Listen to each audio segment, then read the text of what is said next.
Hi, welcome to Beyond Politics. I'm Catherine Clark. Alberta Conservative MP Ted Menzies grew up on a farm in the foothills of Alberta. He farmed himself for 30 years before running successfully for a seat in the House of Commons. He is a husband, almost 40 years of marriage now. He's also a father and a grandfather and a cabinet minister. Ted Menzies joins me to talk all about life beyond politics.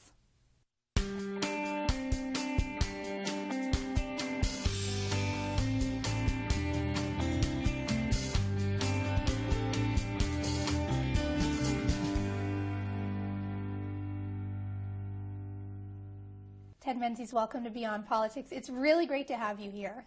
Well, thank you for inviting me, Catherine. Well, we were trying for a while because I really wanted to have you on, but you have a very busy schedule as a cabinet minister, and I will forgive you for that. So it's good that you're here today. Thank you.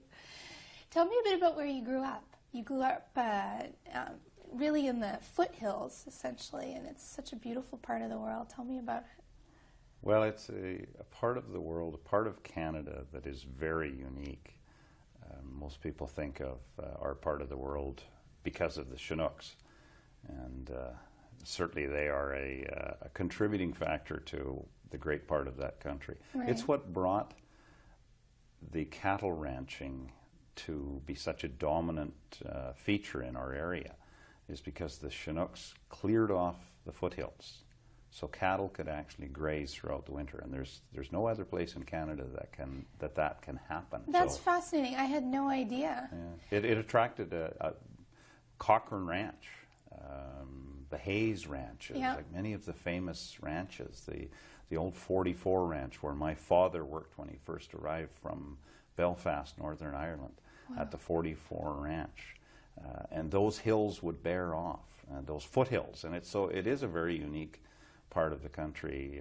That's where I grew up and spent an awful lot of time as a little one, hiking those hills, walking those hills, and enjoying the warm winds coming over the mountains when everybody else in the rest of the country was freezing. It was in a deep freeze, and the water was running in our part of the country. So for anyone who may be a non-Albertan here who's watching and doesn't know what a Chinook is, tell me a bit about what happens when a Chinook arrives. Well, a Chinook is a wind that basically originates over the ocean, over the Pacific Ocean, and it comes inland, picks up moisture off the ocean, and as it lifts up over the Rocky Mountains, it drops its moisture, whether it be in rain or snow, and hence all the ski hills on the west side of the Rocky Mountains. But then as it drops down on the east side of the Rockies, down into Alberta, it actually increases in temperature. So I can remember as a child going from far, far below zero, like minus 30 degrees, to +2 in a matter of 30 minutes. And it's an incredible experience that every Canadian should experience. Yes. It's a beautiful part of the country, but it's so much more beautiful when it warms up like that. You know, I remember times when we were living in Calgary when one day it would, as you say, be a deep freeze, and the next day you'd see brave and hardy souls, but still people wearing shorts out because there had been a Chinook. Yeah. And the great saying of if you don't like the weather, wait 5 minutes. It's so true. I used to go to school on a school bus from west of town, right, in a light jacket because it was above freezing. And I'd get to school and it was way below freezing. Isn't that something? And went home in the evening and the snow was all gone after school. So it's a phenomenon that is unique to our part of the world. But it is a beautiful part of the country. Yeah. We see the mountains in the background, and my love of the mountains, my love of the foothills. I'm happy to be able to raise my family there and my grandchildren there sure. as well.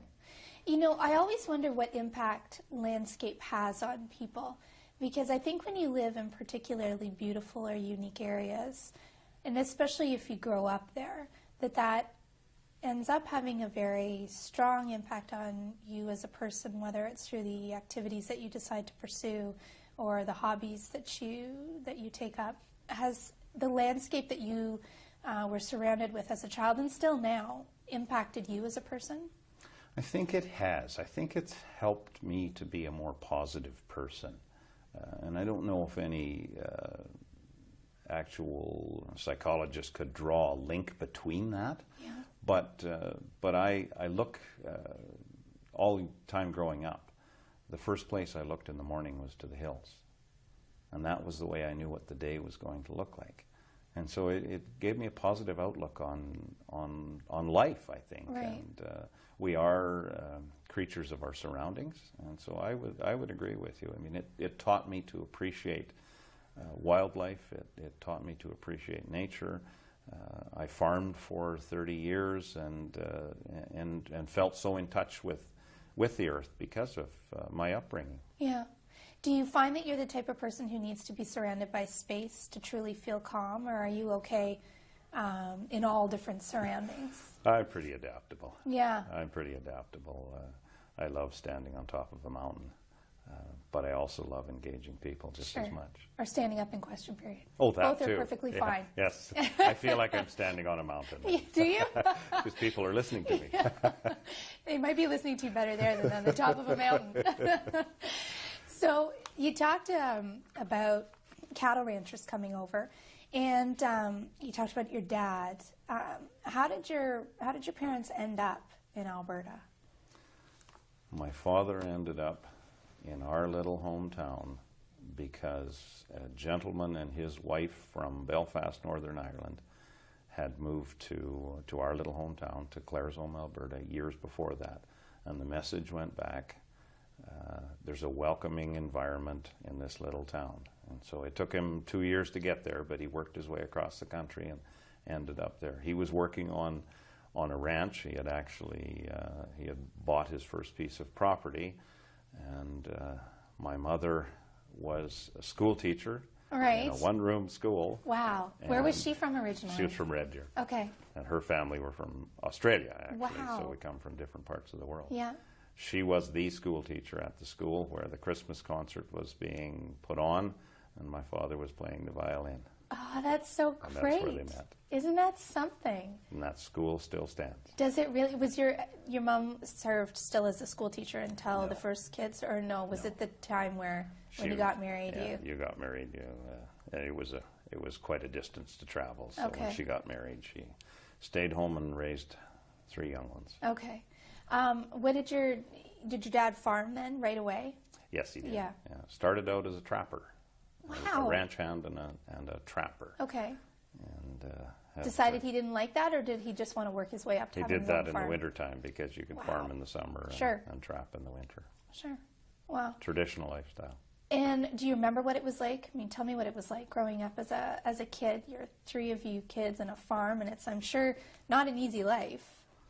No, it was a challenge. It was a wonderful life. Yeah. No cares. My parents were wonderful, wonderful parents. Loved us to bits and gave us far too much latitude. I was going to my ask, was mother it a would- Law and Order house, or was it Well, my mother was a school teacher. Yes. And you never forgot that. But she would let us do things on the farm and off the farm. She would let me and my brother travel for an entire day back in the foothills, guided only by 2 greyhounds. I would never have allowed our children to do that. So she was a very understanding mother. I wonder if that was also the times, too. Sure. You think it was partly the times where people were less concerned, and, that was a part of life. You discovered it. There was more danger of being chased by a bull than there was by any danger from any human being. Right, and that actually probably was a fairly serious danger Yes. where you grew up. Tried to avoid that. Were you ever chased by a bull? Yes. Were you really? Yes. What'd you do? I got thrown in the air about 6 Come feet. on, did you? Did you get hurt? No, I managed to get up and get away. Wow, that's amazing. Is there any truth to red? Is there any truth to bulls being attracted to the color red? No, they just don't like people when we're in their territory. Doesn't matter what color you're I don't wearing. care what you're wearing. No. Did you have chores as a kid? Oh yes. Yeah. That's where I learned the value of money. Oh. So you got paid for okay. your chores? Well, my father set out a principle that if we looked after the livestock and helped out on the farm, then we could have a share of the pigs that were born. And so that's how I started my first bank account. And if I didn't do the work, didn't help out, I didn't get the share of one group of piglets. Okay. So it's a simple mathematical process. You do the work, you actually get paid. Well, and it's also a simple lesson in consequences, right? If you're responsible for your own actions, good consequences. If you're not, bad consequences. Exactly. So it's a simple lesson. What were your chores? Well, looking after livestock, helping out in the field. I'd spend countless hours out in the field on a tractor and cutting firewood. When my mother and father retired and moved to town, my mother was still cooking on a wood stove, and we had no telephone. Wow. My colleagues laugh at me now as I do all of my work on my BlackBerry, being raised in a no-phone house. In a no-phone house. It was difficult to get a date. Oh my gosh, it no must have phone. been awful. I was a lonely young man. Are you really? That's too funny. They still didn't have a phone when your parents retired? No. Wow. So what did you do? Send up smoke signals for No, I your didn't dates? smoke. I never did smoke, so I couldn't get a message out to anybody. You really were lonely. Well, you must have developed a very close bond with your siblings, though, because it was the three of you, and you had the work to do, and it was probably time-consuming, and you had no phone. Yeah. So You can't sit on the phone all evening. did you have a television? Yes, we did. Okay. Yes, we did. Okay. Do you remember sitting around watching a particular show? Bonanza's the only show. I Bonanza. remember. That's the only one. Okay, that makes And my dad sense. loved to watch boxing, so we'd Yeah. watch that. But I spent a lot of my time outside. My brother and I, to this day, still, that's our bonding, is to spend time hiking, mountain climbing, fishing, those sorts of things. And that comes from growing up together and depending on each other. Yeah. Do you find you have a lot of time to do that now? Not near enough. Yeah. Not near enough. Yeah. My brother and I schedule a day or two of fishing in the summer, and we have to plan that a long time ahead of time. And let everyone know and book it off the calendars and all that. I just tell my staff that I'm unavailable. And the beauty of that is when I go fishing back in the mountains west of where we live, Yes. there's no cell service, so they can't call me. Right. Are you good at leaving your BlackBerry behind? It doesn't matter because it doesn't work anyway. Okay. Perfect. So we talked about your inability, the difficulty in getting a date with no telephone, but you obviously were somewhat successful because you've been married to your lovely wife for many years now. How did you eventually meet? We actually were in the same school together and didn't pay much attention to each other in school. We became friends after school, actually, after graduation. And neither of you paid attention to each other, or one in particular so didn't she says. Okay.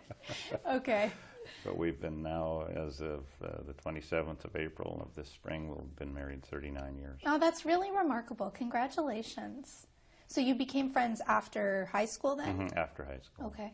And did either of you, what did you do after high school? Did you? I started work temporarily, I thought, until I decided what further education I'd want to take. Yeah. And started traveling around working for was warranty supervisor of a mobile home company. Right. When I was 20 years old, which was far too young. I know, isn't it funny when you look back sometimes? Yeah, and you I think, would never give that sort of responsibility to a 19-year-old now. But apparently the president thought I was capable of it. Well, and I think 19-year-olds now are different from 19-year-olds then. No doubt in my mind. Yeah. Yeah, I'm sure. These ones are smarter. Today's 19-year-olds are smarter than us. Okay. No doubt about it. As I watch my 2-year-old figure out an iPad? operating my iPad, perhaps as well as his grandmother can. Right. So I interrupted you. You had gone to work. So. Gone to work and planning on going back to university, and actually worked for a number of years with the mobile home company. Yeah. And then went farming and had a 30-year farming career. Did you want to farm, or were you kind of avoiding that style of life by initially? I wanted to farm, but I knew that my father, when he retired, he was over 70, and they moved to town. And he offered to stay and help me get started farming, and I knew that it would have killed my mother to stay there. Okay. So I said, no, sell the farm and retire. You owe it to yourself, and I'll make out just fine. Yeah. And we actually started farming with my father-in-law. Did you? Started renting land, renting machinery, and worked our way up from there. Why do you think it would have killed your mom? Because she was still cooking on a wood stove Yeah. when she was 60 years old. Yeah. Didn't have a telephone and had to drive 8 miles to get groceries in the mail. Yeah. Tell me what it was like for them when they moved into town. My mother was happy. And your dad wasn't? My father lived with it. Yeah. He would have stayed there and Sure. died on the farm. Did she get a stove? A coal Oh, yes, stove and a yes. fancy microwave and all those? I don't think she ever had a microwave. No. But she did have a stove. That's Yeah. great. So that was good for my mom. Yeah. And even at that age, I recognized that my parents had done enough for me. Right. I wasn't going to ask them for anything more. Did you ever talk to your parents about whether what they ended up doing was what they wanted to do? I mean, were they happy with the choices that they had made in terms of farming? And I mean, at the time, your mom didn't have a choice about teaching unless she just didn't get married. But did you ever talk to them about any of that? Mom was always enthusiastic about teaching. She went to what they referred to as normal school back then. There was no university course for teaching. It was normal school in Calgary, and I think something like 18 months, and then she was sent off to a one-room school all by herself, teaching all ages of kids. Like, what a challenge! I when can't you look imagine. At, I can't imagine either what No. she's what she had to deal with. But she was happy. She was always spoke highly of that life and how she was able to help young people. Yeah. Times were certainly different then, and my father said that if he would have had enough money in his pocket, he would have gone back to Ireland as soon as he landed in Montreal. You're kidding. But he didn't have enough money because this country scared him. It was totally different than Ireland. But he didn't have any money, so he worked his way west and came to be happy with it. Yeah. Loved his life, loved the outdoors, and I think they were satisfied with it. Did you ever have his relatives from Ireland come over to visit? We have no relatives. No relatives. None whatsoever. Isn't that something? None whatsoever. Is that why he came then? No, he had lived with his grandmother. He ran away from home when he was 8 years old to live with his grandmother because he didn't like the city. I can appreciate that. Yeah. But maybe that's where I get my love of the country. Yeah. But then when his grandmother passed away, he got on a ship that was, we were over there this summer and found the documents to the ship that he came on. It was built by Harland and Wolff, the same shipbuilders that built the Titanic. So he jumped on a ship not that long after the Titanic had sunk and came to Canada. And so I always admired that about him. Yeah, he must have been just incredibly brave. Yeah. But also life circumstances would have made him have to make decisions. Yeah, tough decisions. Yeah. Tough decisions. He wasn't a cowboy in Ireland. No. But he became a cowboy in Canada. Many did. Many did. Many did. Many did. Yeah. So you went back into farming yourself. You farmed with your wife's family. And you were saying you did it for quite a long 30 time. years, yeah. What precipitated the jump into politics then? Was it something that came suddenly, or was it something that had been percolating for a while? I'd always been involved, I shouldn't say always, from early on after our marriage, we were involved at a local level, or I shouldn't necessarily say at a local level, but helping out both provincially and federally with the riding associations. And it's something I encourage all people to get involved in, because politics is about those that show up. And if you're interested in the decisions that are made, whether they're at municipal or provincial or federal levels, be involved with the associations. And whatever your political stripe may be, get involved with that and encourage good people to run. And so I was involved in associations, both federally and provincially. But I then got involved in agricultural politics because of the fact that Canada is an exporting nation. We don't have enough bodies to consume the amount of food that we produce. And being a grain farmer, I produced a lot of food, and I recognized that we needed to have exports. We needed trade to be able to distribute our production around the world, or we wouldn't survive. And so I got involved in that in different organizations, and my mantra has always been that working through the WTO and spent much time there in Geneva working on behalf of the benefits of trade. It's not only going to help on my farm in Alberta, but it will help farmers all around the world, in the least developed countries, in countries in Africa where farmers are simply subsistence farmers. But if they can be part of this larger trading group around the world, they can then actually grow more food than just for their families. And they can benefit, and it brings their standard of living up, whether they're in Africa or South America or Southeast Asia. So to me, it was an easy message to deliver. Delivered it from different associations. Right. I would go to Geneva representing the food producers and the exporters of Canada, as well as the farmers, the primary producers. So you were getting a perception of the country both from the farmers that you were working with here, but also from the international community as well. Yeah, I have I acquired friends all over the world with the same way of thinking. The ones that in New Zealand, for example, the gentleman in New Zealand, Brian Chamberlain, that actually turned their subsidization of food products completely on its head and said, we need to produce food, we need to produce lands that the world wants. And so they changed their way of thinking and got rid of subsidies and let the market actually dictate what producers are growing. So some basic fundamentals. But through that, I met people all over the world and was invited as a guest speaker to Australia and South America and Europe, talking about the benefits of trade. Still very passionate about that and love where our agenda is going. More trade, better trade is good for this country. So how did the political aspect come about, though?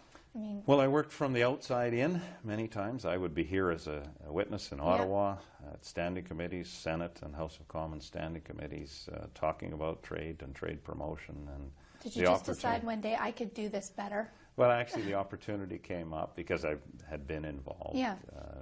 The opportunity came up. Our local member of parliament said he was going to retire, and so I had been involved and knew a lot of people, worked with an awful lot of people in our area, was well enough known that there was some name recognition, and decided to run in a nomination and won the nomination and was elected in 2004. How did how'd your family react? They'd obviously seen you going around being involved in issues and traveling anyways, so they weren't accustomed to having you home every weekend, every night. But how did they react when you told them that you wanted to run? Very supportive, except for my mother. Oh, what did your mother say? People would ask my mother. Yes. They would say, "Aren't you proud of your son?" Well, it's not the life I would have chosen for him. Is that right? Did she vote for you at least? I hope so, but I still too. don't know. Mothers can be very humbling. Yes. She had always said that. What did she want you to do? I delivered the eulogy at her funeral, and I commented that my mother had always wanted me to be a minister, but I don't think it's a minister of the government that she wanted me to be. So perhaps a slight disappointment, but mothers set their expectations sometimes too high for their children. Of course, yeah, and then we just don't live up, do we? Apparently we don't. No. So are you enjoying what you're doing now? Are you finding it interesting? I mean, you're obviously passionate about the issues, but on a personal level, is it rewarding for you? It is. I find it very rewarding and in a very unique perspective. And I've said this to many people that I meet. They say, "What do you like about the job that you're fulfilling now?" I love representing such beautiful riding, but it has given me the opportunity to meet people that I would never have met before. And some of them must be real characters. Yeah, well, they are. Absolutely, they are. And a lot of people think, well, that's people you've met traveling internationally. No, it's people I've met in my own riding, in my own region, that tell me things about themselves, the amazing things that they've done, that they would never have told me otherwise. They're willing to share that they went to Africa just out of university, went to Africa and worked on a project, or they've been involved in a not-for-profit, or they've done this to help out a neighbor. that you would never hear. And people, I know more people in my local area than I ever would have had the opportunity to. Great people that have done great things. This Diamond Jubilee medal presentation this year, that was such an exciting opportunity. I didn't choose the people. I put a board together, an advisory board, to pick those people. And hearing the stories of some of those people, that most of them lived in my riding, and I had no idea how much they'd contributed to their local communities. So that, to me, has been a very rewarding part of this role. Does your wife come to Ottawa to be with you, or do you mainly commute back to the riding? She comes down here some, but I try and go home most weekends, right. but it's not possible all weekends. Yeah. It's a bit of a commute. Yeah. But I try and get home because I cannot represent the people in the riding of MacLeod if I stay in Ottawa. I have to speak to them. I have to go back and hear what's going on. I have to go to the local fundraising events. We had one just recently for a young friend of ours who lost his leg. To go to those sorts of events and hear what people are doing and hear what the troubles are and the concerns are, I have to do that, sure. or I'm not representing. No, and I think people expect it too. They've elected you as their MP and they want to see you. Yeah, absolutely. Yeah. But your grandkids want to see you too. And you've got both your kids are back in the area. Yes. And that's probably a great joy, as well as sound disturbance. We talked before the interview began about the intense amount of noise that grandchildren can create, which I think grandparents forget. They forget that their own kids were that loud too. Oh, our children were not that loud, Catherine. You don't think so? I'm sure they were. Oh, I think you have a rosy memory. Maybe it's my hearing. Maybe it's your hearing, although you think it would be going the other way, the frankly. other way. My hearing's still good enough that I can hear them. Do you get to spend time with your grandkids? I actually spent 2 nights at three of our little grandchildren's home. Their parents were home, luckily. So, luckily. Yes. Yes. But it's great. This wasn't a total act of self-sacrifice. No. They're great. We love them. And as I had said to you earlier, first Christmas in 5 years that we had all 5 of our grandchildren under one roof. So it was wonderful. It must have a little been. loud, but it was loud. Wonderful. Your kids are also all somewhat interested politically, so you must have interesting conversations around the dinner table too. Must keep things interesting. Oh, we always do. And perhaps from us encouraging them, as I had said earlier, to be involved, to be engaged, I think it's positive. And we'll see if our grandchildren are interested too, but we do have lots of political discussions, and that's good. Yeah. That's good to have the children, our children, and hopefully our grandchildren even involved thinking about it, because it's their future. It sounds like your grandkids have the volume thing down packed for life in politics, so you never know. Yeah, they'll be okay that way. Yeah. I'm so grateful that you took the time to be here today. Thank you very much. Thank you, Catherine. It's been a pleasure to chat. Good talking to you.